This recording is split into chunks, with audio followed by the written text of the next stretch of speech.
children, or maybe you learned it when you were a child. If you do know it, say it with me. Now I lay me down to sleep. I pray the Lord my soul to keep. If I should die before I wake, I pray the Lord my soul to take. That was penned in the early 18th century, because in those days many plagues and illnesses took the lives of children. People were very familiar with death back then, and it reflects enough to have a child's nighttime, bedtime prayer mentioned, if I should die before I wake, shows a comfort level that those 18th century British folks had with this horrible reality of death. But it's a normal part of human experience. Many people fear it. We dread it. Back in those days, and it was brought over to America, and I think it was a Gazette that was brought over here, and was that prayer spread in America too. But it shows a level of comfort with the pervasive reality of death when they had high infant mortality and child deaths. But under the impact of modern secularism, subjects about death became almost taboo, because in a world of youth and progress and beauty, such things as aging, growing old, decline, regress, and death became almost taboo subjects. And often the truth is, we in the church sometimes only follow the lead of what the culture does rather than being a challenge to it. I remember when I was a pastor at the Groveville Methodist Church, I had a little group of young adults, and we were studying death. I remember I showed the movie. Did you ever see Terms of Endearment? You know, Deborah Winger was in it, Shirley MacLaine was in it, and it was about her dying right in the height of her life. Young Deborah Winger with leukemia, the same disease I think that took my brother's life. And one of the young men got so upset because we were going to have that subject, and we showed the movie, and it was very gripping, you know. And he said, "I don't think church is the kind of place where I would be talking about these sort of things." And I was thinking, you know, he had just lost his mother. I understand he was still in grief. Maybe he had not been given permission to grieve. I'm not sure, to repress all that. I really don't know what was going on in his life. But I do know if you can't talk about it in church, where can you talk about it? Some people want the church to be kind of like a McDonald's. The church is my kind of place. It's a happy place. We don't like to talk about things that make us feel uncomfortable. And so often we find it difficult to talk openly about some of the deep matters of interest to people today, and especially of young adults today. Issues of death, issues of sex, issues of politics without getting mad, meaning in life, coping with failure. And sadly, sometimes, even in church, people can't even talk about matters of faith. You know how hard it is for some people just to bow their head and say a prayer in a public place. Let the minister do that for us. And so what we do is we settle for talk about the latest television show that we saw, or a movie that we watched, or we're comfortable talking about sports, sometimes even in church. But I can tell you that in my 43 years as a full-time minister, I have faced death with people as part of the human predicament many times, because I have presided over funerals, memorial services, interment ceremonies, military honors for fallen heroes, and I've been with many families in a moment of their grief. The truth is, death is pervasive, and it affects us all, and none of us are exempt, and we all will one day contemplate our own death as we face maybe the death of our parents, our loved ones, our siblings, and tragically sometimes even our children.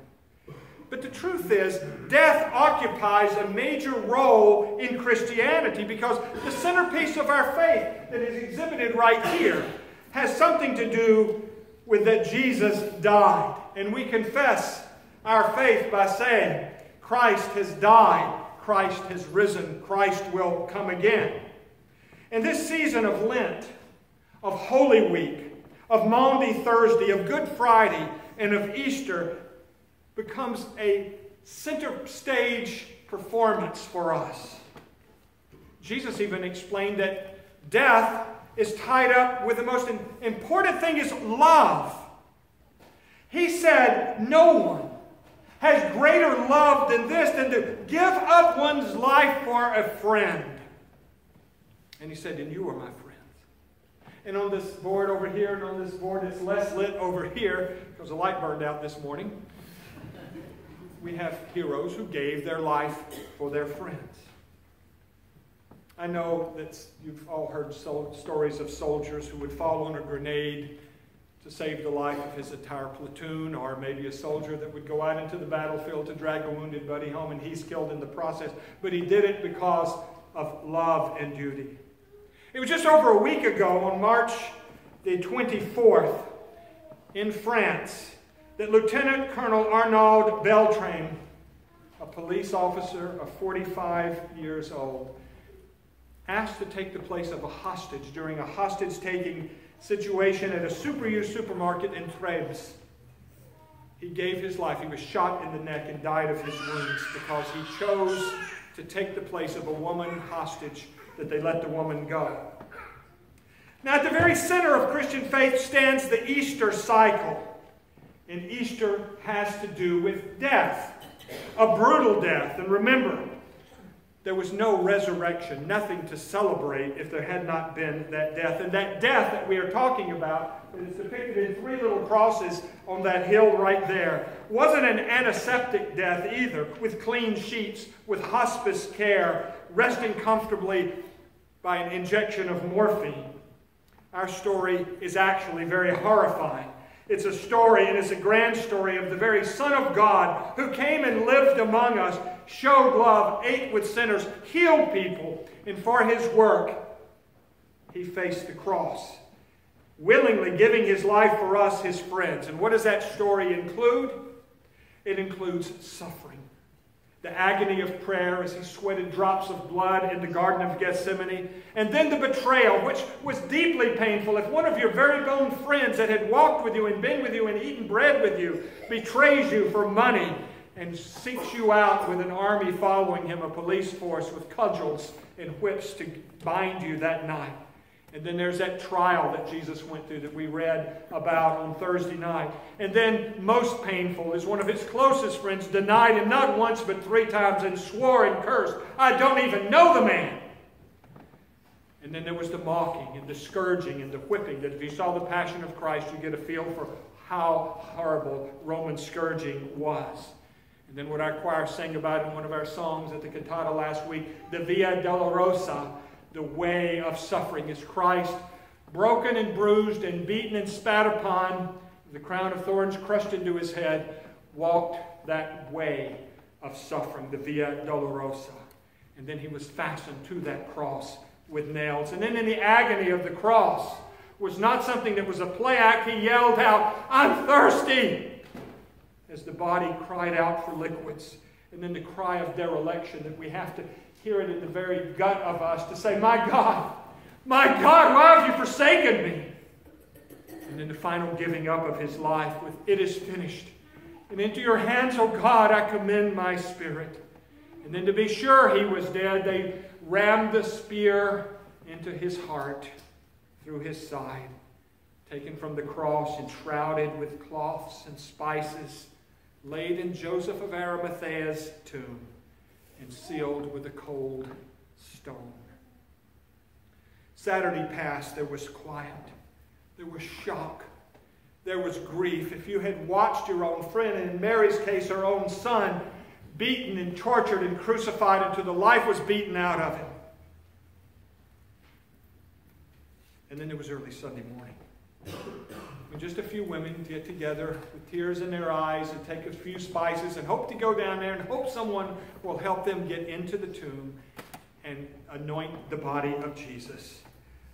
But there was an earthquake, and then the stone is rolled away. And what do they see? They see the empty tomb, and then there's a series of reported appearances here and there, now and then. And darkness all of a sudden became light. Despair was transformed into hope, and hope became hilarious joy. And God took up the broken shards of shattered dreams and arranged them into a glorious, luminous, stained glass window through which the glory of God streams even today. That's the story. What does it all mean? It's not just that a dead man 2,000 years ago came back to life, because the truth is many people have had death experiences and by some miracle have been resuscitated and come back after 14 seconds, 2 minutes, 3 minutes, sometimes even longer, but they died again. And they were subject to bodily ailments again. But resurrection, what we are celebrating when we say Christ is risen, is not just a man 2,000 years ago came alive again, but we're talking about some momentous event, a turning point, of a fulcrum of history,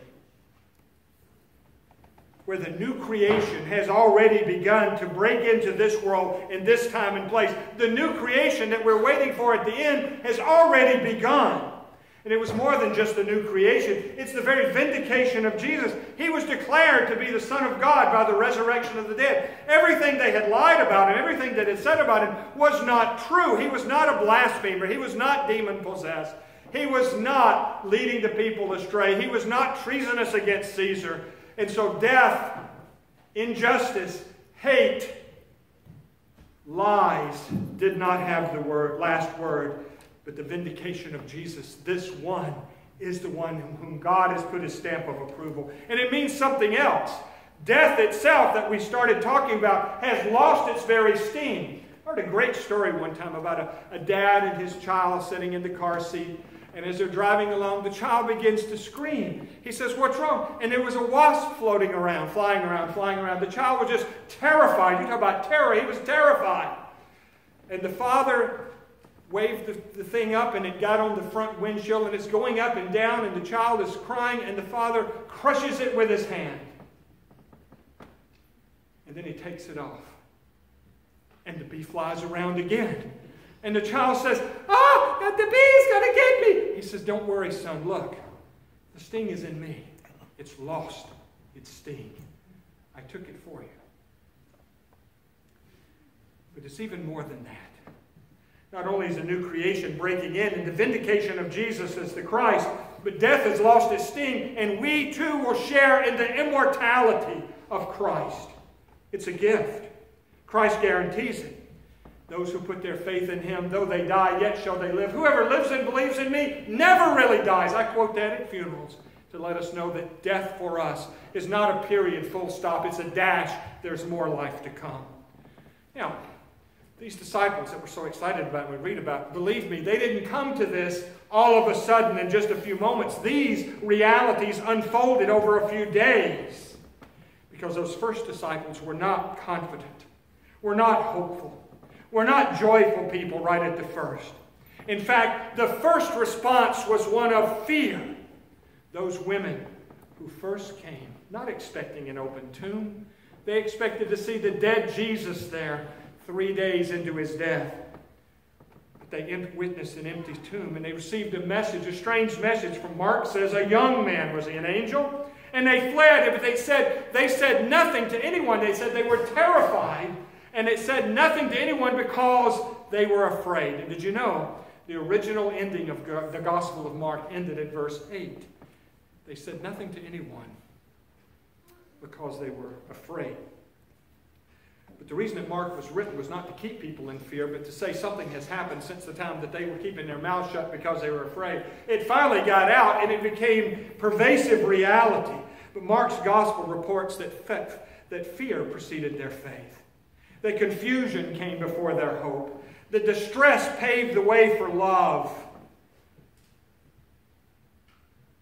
And not only fear, but terror. And not only that, but real doubt. They were not paragons at that moment of deep, unflinching faith. Doubt. Did they really hear what they thought they heard? Did they really see what they thought they saw?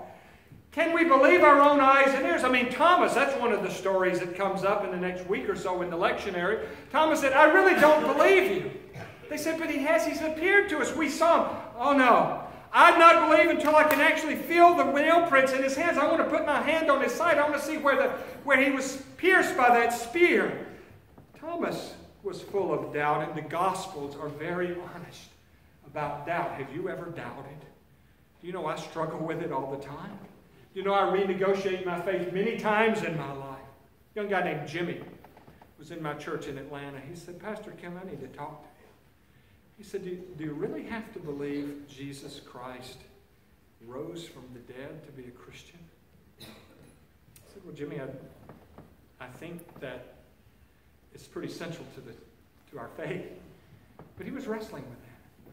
And somehow I believe God knows where we're at in our lives when we have fear, when we have doubt. Thomas wanted more proof. I just want to touch him. I just want something more. But even the Gospel of Matthew is an amazing account there where it says the disciples went to Galilee to a mountain where Jesus told them to go. And it says he came to them. And they saw him. And it says, and they worshiped him, but some doubted. How can you doubt then? He's standing there. But it said, but some doubted. Doubted. Yes, even some doubted there. How can we be sure we're not subject to mass hallucination? That was just a wish fulfillment. I wish he was alive so much. I think I saw him. Other people said they saw him. I think I saw him. But in spite of fear, in spite of doubt, in spite of all those things, it's part of the human condition that God completely understands. Faith emerged. We can exercise the courage of faith. In spite of doubt, we can embrace our doubt and say, yes, I have some doubts. I'm not going to turn away from God, but I'm going to exercise my faith, which is a two-sided coin. Trust. I trust you, O God. And the other side of the coin is I'll be loyal. You don't break faith. You break loyalty. That's the same thing. Loyalty, faith. So today I want to announce to you a truth. That Jesus Christ is alive. There was an empty tomb. There were many appearances. And then he came to us again and again and again in the Holy Spirit. And that cross that Jesus endured was an expression of the deep, deep love of God. When we reflect on it, and that's what we do every week and every time, and once a month when we break bread and lift the cup, we're centering in on that cross that has meaning for us because of the deep, deep love of God that all of a sudden broken open in the resurrection to say, it's worth it to give you all. Give your all to God. The writer John, as an old man, the last living apostle, put it this way. This is love. It is not that we loved God, but he loved us and sent his Son as a sacrifice that deals with our sins. Dear friends, if God loved us this way, we ought to love each other. No one has ever seen God, but if we love each other, God remains in us, and his love is made perfect within us. You see, here we are. We're a community that has some faith, but it's mixed with doubt. It's mixed with fear. And yet God embraces us all because he loves us so much. God so loved us that he sent Jesus on a mission of love, a mission to reunite us with God, to win our hearts through love poured out. And how do you express that? Through the cross and through the resurrection. Do you believe that? Yes. Can you believe it? Say the words with me. For God so loved the world that he gave his only begotten Son, that whosoever believes in him should not perish, but have eternal life. And this message is true today. That God swung open the door for you and for me. And in spite of fear and in spite of the face of doubt and the presence of evil that seems so pervasive in our world today and so demoralizing, we embrace Jesus, who endured the cross and gave us an example of suffering love. He said, go and do likewise. Bear the cross with me. Be with me in this, and you will truly be my disciple. In the name of the Father, and of the Son, and of the Holy Spirit. Now, if you believe this, I want you to stand, and I want you to turn in your hymnal to number 310. We're going to sing He Lives, but we're going to sing the first and third verse, but